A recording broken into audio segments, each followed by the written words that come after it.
Olá, irmãos, a graça e a paz. Hoje na nossa devocional, Evangelho de Marcos, capítulo 16, a partir do verso 14 até o 18, nos diz assim: Finalmente apareceu Jesus aos 11, quando estavam à mesa, e censurou-lhes a incredulidade e dureza de coração, porque não deram crédito aos que o tinham visto já ressuscitado. E disse-lhes: Ide por todo o mundo e pregai o Evangelho a toda criatura. Quem crer e for batizado será salvo. Quem, porém, não crer será condenado. Estes sinais hão de acompanhar aqueles que creem. Em meu nome expelirão demônios, falarão novas línguas, pegarão em serpentes, e se alguma coisa mortífera beberem, não lhes fará mal. Se impuserem as mãos sobre enfermos, eles ficarão curados. Bom, temos aqui nesses versos, três questões muito sérias tratadas por Jesus. A primeira delas, ele vai falar, nos primeiros versos, sobre a incredulidade dos discípulos de Cristo. Em segundo lugar, vai falar sobre a ordem para proclamar o Evangelho da salvação a toda criatura e que sinais e prodígios, enfim, milagres, serão realizados. Então, em primeiro lugar, o nosso Senhor trata pessoalmente com seus discípulos sobre a incredulidade e a dureza de coração deles, quanto ao testemunho sobre a sua ressurreição. Interessante nós observarmos, queridos, que Jesus traça desse assunto pessoalmente com aqueles que lhe eram íntimos, e enquanto eles estão assentados à mesa para uma refeição. Parece que quase aqui repetindo a última ceia, né? A última noite que eles estiveram juntos.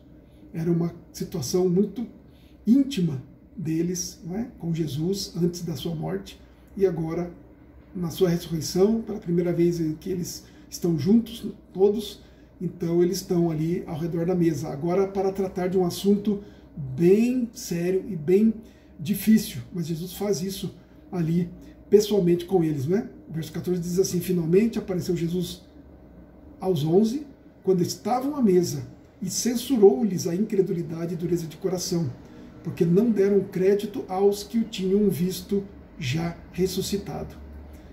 Interessante que Jesus, na verdade os discípulos, né, depois de 3 anos andando com Jesus, sendo ensinados por ele sobre o reino de Deus, e Jesus tendo-os avisado sobre, e mais uma vez ele fez isso, né, de que ele precisaria morrer e pelos pecados deles, pelos pecados do seu povo, mas que depois de 3 dias ressuscitaria.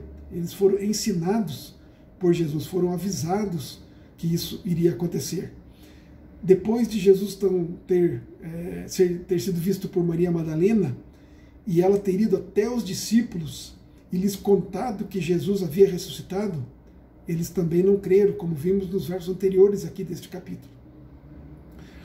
E também aconteceu de Jesus aparecer para 2 dos discípulos, e eles também terem ido contar aos apóstolos, e eles também não creram.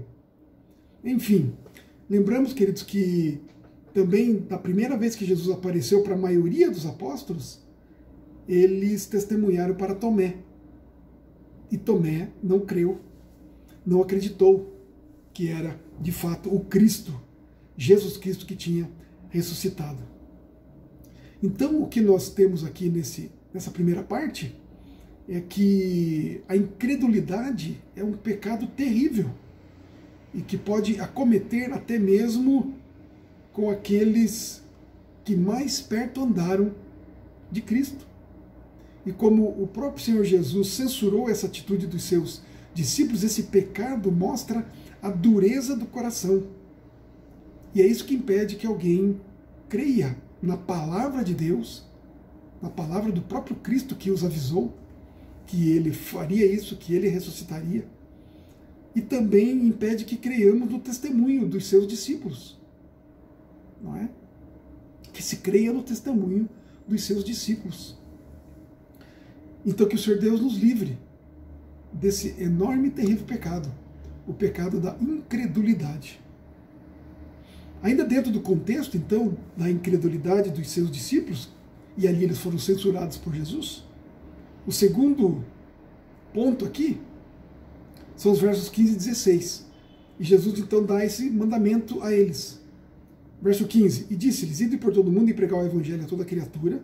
Quem crer e for batizado será salvo, quem porém não crer será condenado.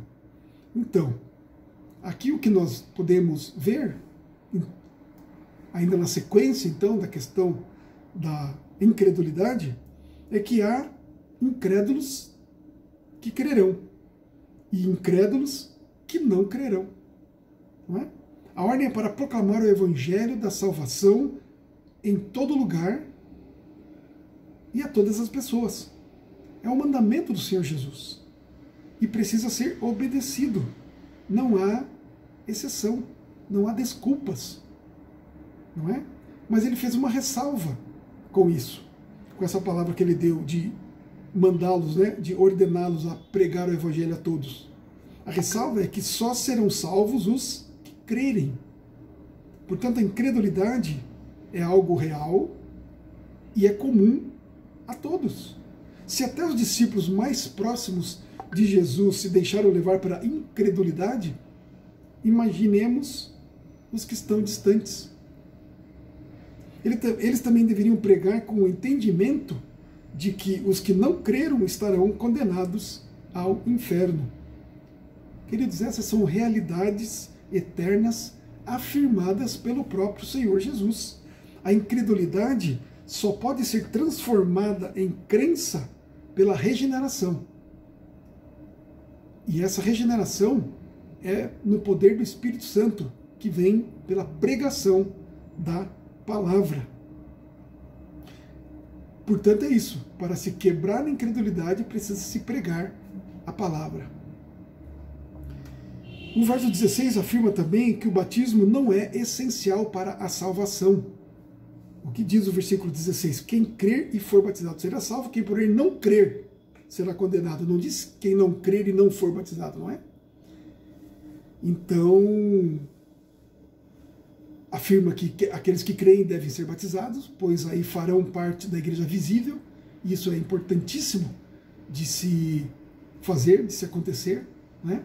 Mas também esse verso não se refere às crianças, pois se referisse a elas, elas estariam condenadas, pois as crianças não têm capacidade cognitiva para professarem a fé, para crerem, né? E professarem a fé. Eu digo isso porque há uma corrente de cristãos que colocam e que afirmam que as crianças não podem ser batizadas, firmadas nesse texto aqui.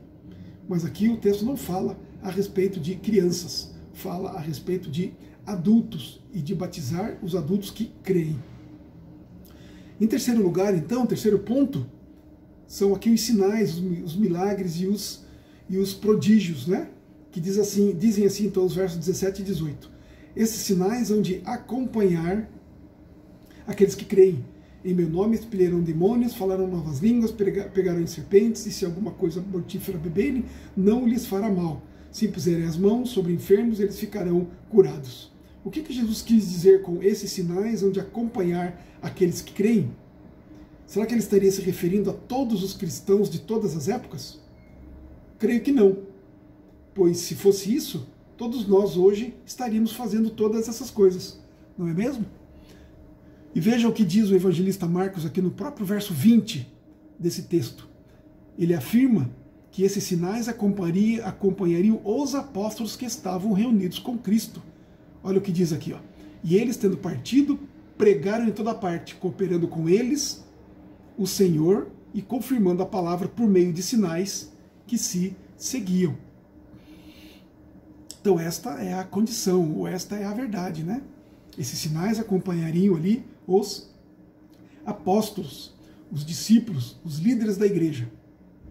Paulo, em 2 Coríntios 12:12, escreve o seguinte: pois as credenciais do apostolado foram apresentadas no meio de vós, com toda persistência, por sinais, prodígios e poderes miraculosos. Credenciais dos apóstolos.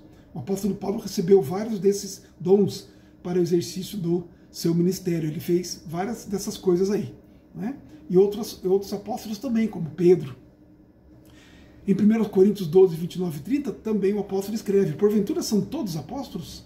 Ou todos profetas? São todos mestres? Ou operadores de milagres? têm todos dons de curar, falam todos em outras línguas, interpretam-nas todos. Então, aqui diz que estes sinais não seriam, portanto, praticados por todos os crentes, mas através da liderança apostólica. Bom, então o que nós aprendemos com esta passagem? Que a incredulidade ela é comum a todas as pessoas, não é? Então, quando nós vamos pregar o Evangelho, nós temos que ter isso em mente. As pessoas não creem, são tendenciosas a não crer na nossa palavra, na palavra de Cristo, no testemunho que nós, os discípulos hoje de Cristo, damos, não é? Mas, em segundo lugar, é uma ordem nós irmos pregar, sabendo disso, sabendo que há incredulidade e ela é poderosa, essa incredulidade. É um desafio para nós pregarmos para os incrédulos.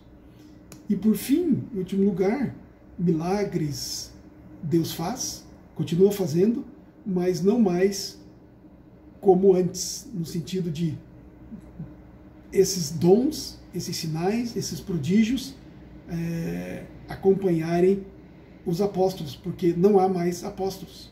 Deus continua fazendo milagres? Sim, através do ministério da igreja. A igreja ora, não é? E Deus age.